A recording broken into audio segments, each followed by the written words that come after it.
Привет, друзья! Я подготовила для олдбоя топ-15 советов из интернета, как же все-таки правильно играть в мобильный PUBG. Я буду ему их озвучивать, а его задача опровергнуть их или согласиться. Первый совет – жуйте жвачку. Размещаем кнопку удара выстрела в верхней части экрана, берем фольгу от жвачки и приклеиваем один ее конец к иконке, другой на боковой части смартфона, делая из нее круг, как в геймпаде. Как тебе такая идея?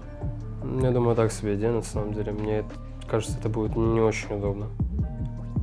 А ты вообще сам пользуешься какими-то эмуляторами, либо же джойстиками? Я знаю, что такое триггеры, ты имеешь в виду. Триггеры. Это дополнение к телефону, для того, чтобы проще было играть, но я не пользуюсь. Раньше пользовался, сейчас нет. Потому что я не вижу в этом необходимости, как минимум, потому что на ланах это использовать запрещено. Не прыгайте в топовые зоны лута. Да нет, почему? Наоборот, нужно падать в топовые зоны лута. К примеру, та же новорепка, контейнера, починки. Чем больше ты падаешь в такие мясные места, тем лучше ты начинаешь отыгрывать. Больше тренируешься, больше практики в файтах и, соответственно, лучший результат. Используйте вид от третьего лица. Да, это многие, конечно, нюхают стенку, есть такое выражение в мобильном PUBG, да и в целом в PUBG есть такое выражение. Вот, и я считаю, что... я вообще рассчитываю, естественно, на первое лицо, что в дальнейшем в компетитиве добавят первое лицо, но в целом, да, третье лицо предпочитаю такую штуку, как нюхать стены. Угу. А на обычных пабликах ты играешь иногда от первого лица? Нет. Сейчас, поскольку у нас компетитив исключительно от третьего лица, я, естественно, играю только от третьего лица и все. Чаще используйте лежачий режим. Все зависит от ситуации. Если ситуация заставляет лежать, то, соответственно, да, можно его использовать, это не проблема. Тут скорее знатоки из интернета имеют в виду, что как только ты увидел врага, нужно обязательно лечь для того, чтобы стрелять. Нет, это вовсе не обязательно, ложиться для того, чтобы отыгрывать игру. Можно, в принципе, вывозить на индивидуальной игре, на скилле. Поэтому я считаю, что это не обязательно вовсе. Угу. Играйте максимально скрытно. В целом, да. То есть сейчас многие игроки, благодаря тому, что качают рейтинг в пабликах в основном, они предпочитают играть скрытно. То есть у нас это называется на крысу. Там закрысить где-то, постоять, стенку понюхать, опять же таки. И, соответственно, я вообще не люблю таких игроков, поэтому лучше играть агрессивно. Будьте осторожны в домах. Осторожность, конечно, не помешает, но в целом, я думаю, наоборот, нужно агрессивнее намного играть в тех же домах.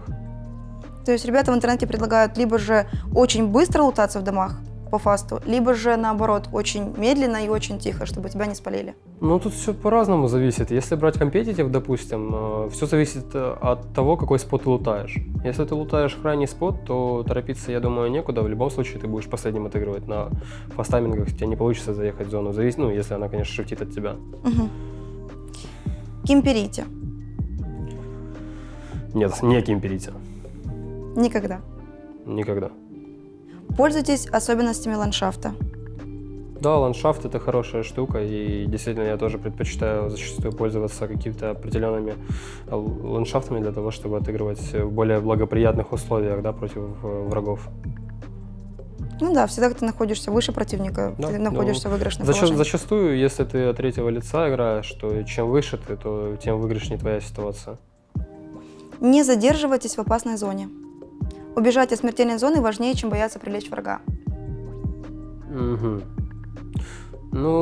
На самом деле тут я не согласен. В зависимости от какая зона сейчас идет. То есть можно спокойно жить до 3-4 зоны за зоной.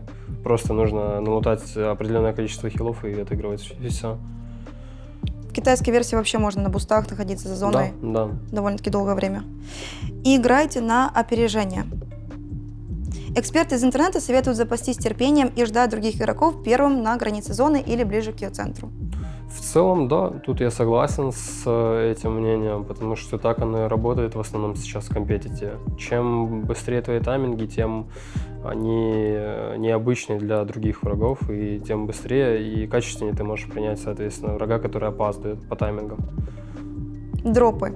Ловите людей на их жадности, сядьте за деревом или упадите в траву возле таких припасов и ждите жадных игроков, которые будут мчаться за снаряжением. В мобильном PUBG это так не работает. В мобильном PUBG Если на дров кто-то приезжает, там обычно не кемперят, там сразу идет файт и все, и это быстро заканчивается. Ну, поэтому тут я не согласен с этим мнением. Ну и в компетитиве, естественно, дропы никто не лутает зачастую. А если мы берем обычный паблик?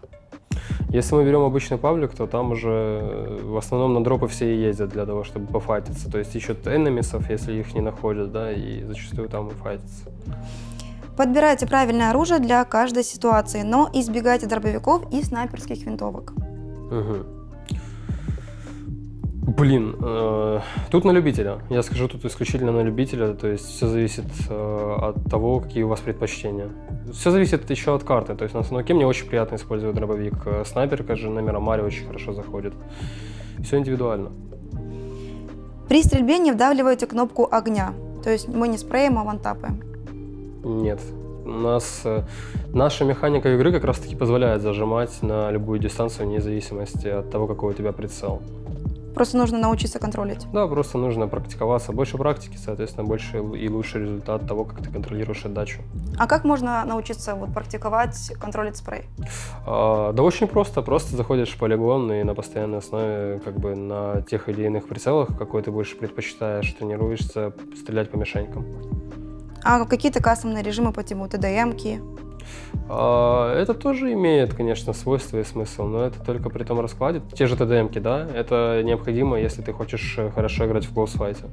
То есть ты создаешь ТДМ-ку там с ребятами, начинаешь отыгрывать на постоянной основе и показываешь результат потом уже в клоусфайте лучше намного, нежели до этого. И используйте гранаты. Да, гранаты сейчас это новая мета в нынешнем обновлении. Пришла эта мета из Америки, после Лиги Америки. Собственно, сейчас многие игроки пользуются гранатами, и зачастую это приносит свои результаты и плоды. Тактика «беги и стреляй» — это плохая тактика. Да, потому что чем больше ты двигаешься, тем сильнее отдача на оружие зачастую. То есть если ты видишь врага, лучше остановиться, а то и присесть, и дать четкий спрей в него, нежели ты будешь это делать в движении, и твой спрей не будет настолько качественным, как если бы ты это сделал в обратной стороне, как я уже сказал. Первый — это больше играть полигон, прежде чем пойти просто отыграть, да, паблик. После полигона там буквально полчаса тратишь на полигон, заходишь в ТДМ-ку, отыгрываешь ТДМ-ку, там условно полчаса-часик, и ты максимально уверенно себя чувствуешь на паблике, на компетитиве, где угодно. Желательно на постоянной основе играть. То есть чем больше ты играешь, чем больше практики, тем лучше твой результат становится.